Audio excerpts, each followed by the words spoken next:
Yeah. What up? It's the man about town, Virgil, aka Stacks with the facts, and you are now tuned in to Real Talk Podcast. And I just want to say to everybody, I hope everybody's out there taking care of themselves, relaxing and not panicking. And I'm saying that given the current situation. And given the current situation, I just want to say to y'all that I think it's very imperative and important that y'all might want to read George Orwell's 1984. And now we're keeping up with the on my vlog series with the theme of staying present and living in the now. And we're going to do that right now as I go in explaining and talking about George Orwell's classic dystopian novel 1984. Now, I had the pleasure of watching this movie this weekend. I haven't seen it in a long time, but it put in perspective a lot of things. Now, I'm pretty sure a lot of y'all might be familiar with the story of 1984, and y'all may have even seen that movie that came out back in the day, directed by John Hurt. Now, in 1984, it depicted the dystopian society where people weren't allowed to express themselves through language, a certain type of language called newspeak. People were under the control of Big Brother, which was basically the smart grid y'all hear me talking about being established in society. You was not allowed to question or anything that the government established of Ing Sok said. So, with that being said and what's going on now with this virus situation, I want to let y'all know that 1984 is here. George Orwell, real name Eric Blair, was a member of the Fabian Society. Yeah, so he had inner access to this information, and it wasn't that he was a futurist. It wasn't that he was a Nostradamus character, I should say. He had access to the knowledge due to him being a part of the Fabian Society, which is one of the various and many fraternal organizations that we have on planet Earth. Now, if y'all don't know anything about the Fabian Society, all y'all got to do is go to Google and type in Fabian Society. Their insignia is a wolf with a sheep's skin over top of it. So let that sink in, if you will. Now, when we're talking about 1984, we got to get into all the different tenets and all the different subject matter that entails that, and in correlation with living in the present and living in the now. With the current situation that's going on with the C virus, let's make some correlations and some connections. Now, with this virus, we are being told that thousands of people have it, hundreds more are dying, correct?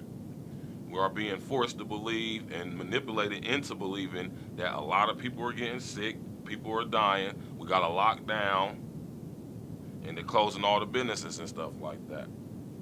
Now, I want y'all to understand that there are plans to not only shut down the American economy, but there's also plans to get rid of the American Constitution, which basically has been eviscerated thus far anyway. Now, I'm going to give y'all some information, so get your pens and papers out. You might want to take some notes. Understand what I'm saying. Understand here on A Real Talk Podcast, we're going to have real talk, and I'm stats with the facts, so I'm always going to present y'all with the facts. Facts. Silent Weapons for Quiet Wars is a real document. I suggest that everyone download that PDF file because it's on the internet, and I suggest you read that. Not only that, I suggest that you guys familiarize yourself with Rex 84, Rex 84A, Operation Cable Splicer, and Operation Garden Plot. Now, when we talk about Silent Weapons for Quiet Wars, it's the first chapter in William Cooper's book that you may have heard about called Behold a Pale Horse. And it's only right that that chapter be the first chapter because in order, like he says in his book, for you to understand what's fully going on with everything else, your whole entire reality has to be shattered with the science of automating a society.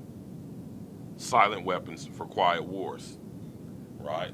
Now, when we talk about Rex 84 in connection with what's going on with the C virus, Donald Trump last week declared a state of national emergency. I want y'all to understand that according to Rex 84, during a national emergency declaration, the president or the executive branch, which is the president, can implement martial law. which means they can suspend the Constitution, which means we will have no constitutional rights. They can invoke a national curfew. They can close all borders and waterways and railways and roadways. They can take control over all departments of government, FEMA. They can take away our guns. They can enforce and impose vaccinations on us. Basically, they can have our government under military rule, which it almost is by now anyway. And when I'm reading 1984, it's making me feel like I'm reading a book about the society that's going to be existent after this situation we are currently now in the present experiencing with this virus. Now, I want to share some more information with y'all concerning the virus. Last year alone in the state of Ohio, more than 3,000 people died from complications from regular old flu. No lockdowns behind that, no shutting down of business behind that, right? Every year in the United States of America, and this is according to the American Medical Association and the National Institute of Health, 450 plus thousand people die every single year from complications they have and incur from smoking cigarettes. Why is Philip Morris not being bombed by the Air National Guard? I don't understand. I say all this to say that I don't believe that this C virus is as serious as they saying or making us believe it is. I do have a bit of knowledge in virology, vaccinology, genealogy, biology, right? And what I do know is when it comes to a viral infection, there is not a test that can be administered to you that can get to give you the results of a viral infection within the time that they are making us believe or leading us believe that these people who are so-called getting sick are testing positive for this disease or virus.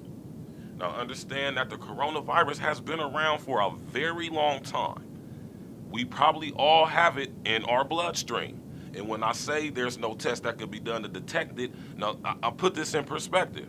The coronavirus is similar, I dare say, the same as your regular common cold or flu or virus. Let's just compare it to the common cold. Do you get a vaccine for the common cold? Has the common cold ever killed anybody? Would you go ahead and say that for the most part everybody has basically the components of a common cold in their body, which is why every time you get a common cold, you don't never get the same cold? Understand, every time you get sick, that is not the same cold virus. Just like every time you get sick, you may have had the coronavirus. Whenever you had a sour stomach or a scratchy throat or you had you had a cough, that might have been one of the various coronaviruses. Do we get blood tests for common colds? No, we do not. Is there a test to test for the common cold? No, there is not. Why? Because there are so many different virologic strains that you could catch so many that you're never going to catch the same one twice, which is why there's no symptoms. There's no regulated set of symptoms for the common cold because every one might hit a different person or affect every other person in a different way. Same thing with this coronavirus. This coronavirus, there's not a test that can be administered that's going to tell you if you have the coronavirus because the coronavirus might affect you different than it affects me. And if we're going to test for any viral infections, it'll have to be a blood test. You don't test a cotton swab of the throat for viral infection. You test the blood for viral infection. Understand that, y'all. So all y'all running around here with these masks on y'all face, that is not going to protect you from catching any virus, airborne virus that you could possibly catch. It will prevent you from spreading it through your mouth and nose if you are infected. But as far as you catching it or contacting or coming in contact with the disease, some face mask is not going to protect you. I'm sorry. You still have your skin, which has over 1 trillion pores in it. You have your eyes and you have your ears. Very big orifices on your body, mind you, and they always are being constantly bombarded with these viruses, which is why you got hair in your ears, and you got your eyelashes and stuff over your eye, and you got hair on your skin, oil on our skin to protect our pores from being infected with the various many viruses and bacteria that it comes in contact with on a daily basis. Back to 1984. 1984 depicted the dystopian society where everyone was being monitored and surveilled by Big Brother, aka the government, right? And in this society, they had what I talk about a lot, the smart grid. The representation of the smart grid was through the telescreens, which was connected to a central network that monitored, surveilled, watched, listened to, video and audio, every citizen of Ingsoc 24 hours a day. Now, in the book, the character Winston Smith, he says that it is a good thing, or it is of good sense to assume that you are being watched and listened to at all times by Big Brother through the device of your tele screen. Now we're going to live in the now and the present with this concept. We have smart TVs and smart devices now. I want you to understand that your smart TV, your smart washer, your smart dryer, your smart stove, your smart microwave, your smart dishwasher, your smart refrigerator, everything with the word smart in front of it means it has artificial intelligence capabilities powering or algorithms powering it, and it has the ability to be synced and linked to the internet. They call it the Internet of Things. Understand that all your smart appliances, and SMART, which is an anagram in all capital letters, stands for strategic, military, armaments, and residential technologies. So I want y'all to understand that, like in 1984, the smart grid that is now coming in right here in Columbus, Ohio, it is a military weapon. This technology was developed by DARPA, which stands for the Defense Advanced Research Projects Agency. This is the technological arm of the CIA, the Pentagon, and the DoD, which is the Department of Defense. When you think of this organization, DARPA, think of Q Branch from the Bond movies that made all those gadgets for Bond. Think of Q Branch when you think of DARPA. DARPA just acquired the America's largest robotics firm, which is Boston Dynamics. Y'all do some research in that. Anyway, DARPA is a very sinister organization, and their venture capitalist firm called InQtel seed funds a lot of the technology and big tech corporations that we now use on a daily basis, some of them being Facebook, Instagram, Twitter, and what's the other one here? LinkedIn, right? So when we're talking about 1984, we're talking about a dystopian society where the freedom of thought is gone, the freedom of speech is gone, right? The only freedom you have to speak is that of newspeak, which is going on right now with the text language and the shortening of words and the removing of words from the lexicon. So I want to talk about this book because, considering what's going on right now, I felt compelled to read this book. This is something that my psyche, my energy, if I could feel it in my water, so to speak, that this just was leading me to read this book and to dissect this book and to investigate and research this book and correlate it and connect it to what's currently going on now and share this with y'all, which is what I was doing this Sunday on the Facebook Live. I don't know what was going on with YouTube this Sunday, but it wasn't acting right, and it would not allow me to upload my video so I could live stream. But I think the glitch is smoothed out, and everything is good, so be on the lookout for more content. Y'all, like I said, y'all make sure y'all go to AYE Real Talk Podcast on YouTube. Subscribe, like, share, comment. Let me know what y'all think. And today is a beautiful day, regardless of the rain, regardless of the weather, regardless of the situation, y'all. This is a beautiful opportunity for the human race to come together, and we can bring this system down.